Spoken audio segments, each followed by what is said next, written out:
Hello friends, AmyR here with Prairie Paper and Ink with the first official Holiday 2022 video for my Holiday 2022 card series. As always, there is no schedule. I'm all over the place. I still plan on posting Halloween videos. Just stay tuned. I always link to everything though in the blog post and keep it all organized that way, so that as I add to the series, etc., and I'll have a playlist, all the things. So anywho, to kick it off, I am using some brand new Waffle flower products, one of which is the Winter Leaves hot foil plate. And me, not using my brain, did all the foiling and didn't actually hit the button to film. Wonderful. When you're just having a great time and the foiling's working wonderful. Yeah, anyway, I hot foiled the Winter Leaves. It's basically the spines of the leaves. There is a stamp set as well. I don't have the set, but I will have a link to it. So you could just like stamp or heat emboss the spines instead. But I hot foiled them with gold foil using my Glimmer hot foil machine onto Canson XL watercolor paper. And I've had people ask this before because I haven't done this in a long time, but hot foil and Canson XL watercolor paper seem to work amazing. Like, it just foiled perfectly, hence me doing multiples, because I was like, this is amazing. You know, when you pull the foil off and it's just perfect and crisp and like a chef's kiss. So again, I did multiples, and then I used the coordinating Winter Leaves wafer dies, and I die cut them, and I was keeping them in the watercolor paper just to have something to hold onto all the pieces, you know, while I did some very messy ink blending. There is also a coordinating stencil, which I use just for the berry image, just to keep things a little more contained. But again, this doesn't need to be perfect. This is my way around watercoloring in a sense. I'm comfortable with watercoloring now. Ask them me several years ago and I would have been like, oh yeah, no. But I like to watercolor. However, this is fun, and I showed this in a recent video and it was of course stuck in my head. So I'm just very messily ink blending Distress Oxide inks, and I'll have links to the specific colors, but I was using Peeled Paint, Rustic Wilderness, Pine Needle, Walnut Stain, and Villainous Potion, and just literally slapping the ink on. It don't matter. It doesn't need to be perfect at all. I just need to get the color where it needs to be. And after the first one, once I kind of got my little groove and figured out how I wanted to do this, I then did all the rest of them. And this time I popped them out of the release paper, the cardstock it was in, like the watercolor paper, and do them kind of all at the same time.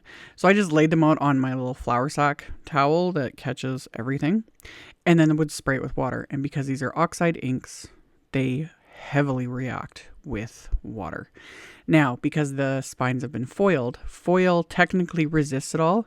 However, because these are oxide inks with the pigments, if too much puddles up on top of the foiled areas, it will dry and kind of conceal the foil. So I would just take a tissue and I would kind of soak up the excess ink on top of those foiled areas, and it's good to go.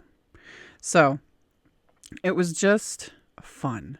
You could totally just either stamp or hot foil the spines and then use the stencil and blend over regular cardstock. That would work great too, but I'm just kind of obsessed with the messy sort of watercolor look. So much so, and because I had such good results the first time, I took the triple line diamond hot foil plate. This came out a few months ago.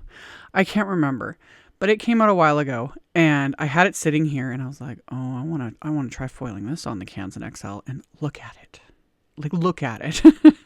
It foiled so well. I was just, love.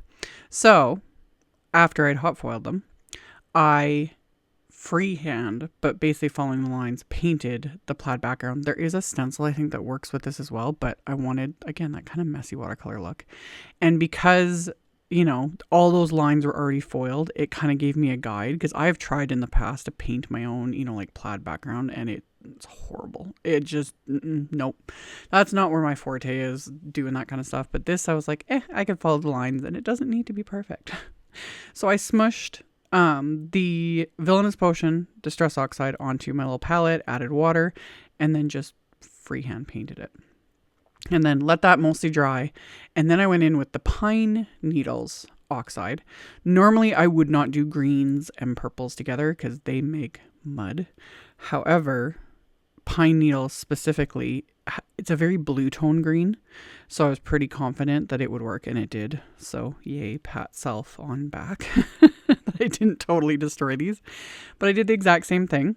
I just used a narrower brush and painted with the pine needle, and then used an even finer little brush. These are all just my little cheapy like Nouveau brushes, and painted another little stripe down these, and then I'm just gonna let them dry. And again, the foil will resist the ink, except if there is a big like puddle of this ink, then it will obscure the foil. That happened in a couple spots. I didn't worry about it too much, but after these dried, there were a couple spots, and I just lightly went over it with a clean, wet paintbrush to kind of remove the ink off the foiled areas, and it was good to go.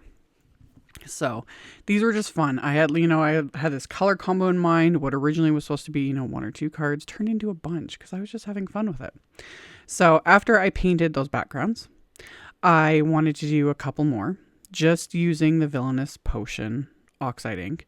So I took a large blending brush and just lightly blended it onto more Canson XL watercolor paper. You can technically go direct to paper with this, but I didn't want that intense of ink, hence me using the blending brush, because also Villainous Potion is just a very deep, intense ink. So I just needed a bit, just like so. And once I spray it with water, you'll see just how much ink is actually still there. So I sprayed these with water heavily, and that gives you the gorgeous like oxide look. It's going to look completely different when it dries. So sprayed it heavily, used my heat tool to start drying it, used the tissue again to pick up some of the excess, not too much of it. And then I dried it a bit, added a little bit more water, and then set these aside to dry. Just like everything, the earlier leaf pieces, all of that, they curl quite a bit because of the amount of water I used, but you set them aside to completely dry, and they dry and flatten out on their own. If they're really not like warped for whatever reason, after they're completely dry, I would just set them under something, heavy, and they'd be fine, but these were good to go. So I now need backgrounds for all the greenery that I did at the beginning. So I'm going to use the triple line diamond hot foil plate again, but this time I'm going to use it and emboss into just white cardstock. So I have my Platinum 6 machine with the platform, the hot foil plate face up, heavyweight white cardstock, the tan embossing mat, and the purple embossing plate that comes with my machine. Ran that through, and this embosses. Because hot foil plates are thicker than like wafer dies, because you can do the exact same thing with wafer dies. You can emboss rather than cut in this exact same way. But because hot foil plates are thicker, they impress even deeper, which again, it just depends on like the look you're going for, but this is fun. And it's another good way to get some use out of your hot foil plates of any type, really. So I ran white cardstock through several pieces of white cardstock to create more backgrounds with this plate. So it's just going to emboss it. I don't know. I love the pattern. So I did all of that. Then for my sentiments, I'm using a sentiment from an older set. This is the Essential Sentiment set from Waffle Flower, and has this Merry Christmas sentiment, which is perfect. So I'm going to heat emboss this sentiment onto a piece of black cardstock. So I use my anti-static powder tool, stamp the sentiment with pigment ink. You could also use clear embossing ink. Either one works fine. Then I coated it with gold embossing powder, melted that with my heat tool. Then I die cut the sentiment. I've left the stamp where it was in my MISTI. After I've die cut this sentiment, I take that extra piece of cardstock and put it right back where it was. And then I have die cut a little pile of just scraps of black cardstock with that same wafer die. I'm pretty sure, like, Jennifer Maguire has shown this in videos multiple times. I'm sure that's where I picked it up. But doing it this way, you can do a whole bunch at a time and not have to keep lining up the wafer die with the sentiment. I just die cut a bunch of scraps, and then you put the piece into that opening, stamp it, heat emboss it. I'm using my little reverse tweezers because a sentiment like this and the die cut cuts quite close to the sentiment, so there's not really anywhere for my fingers to hold.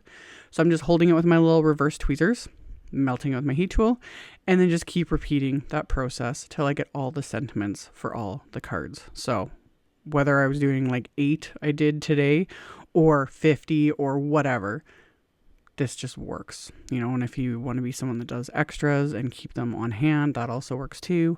I haven't got that far yet because I am definitely someone who would make extras, set them aside, and forget about them for the next 10 years. So yeah, I just make enough for the project I'm working on. So after all of the sentiments for the front were heat embossed, I have all my card bases, which are all top folding A2 size cards, so 4 1/4 by 5 1/2, white cardstock. And I'm using sentiments from another previous release. This is the Wonderful Christmas stamp set, and this one has a bunch of great sentiments for the insides of cards. Love.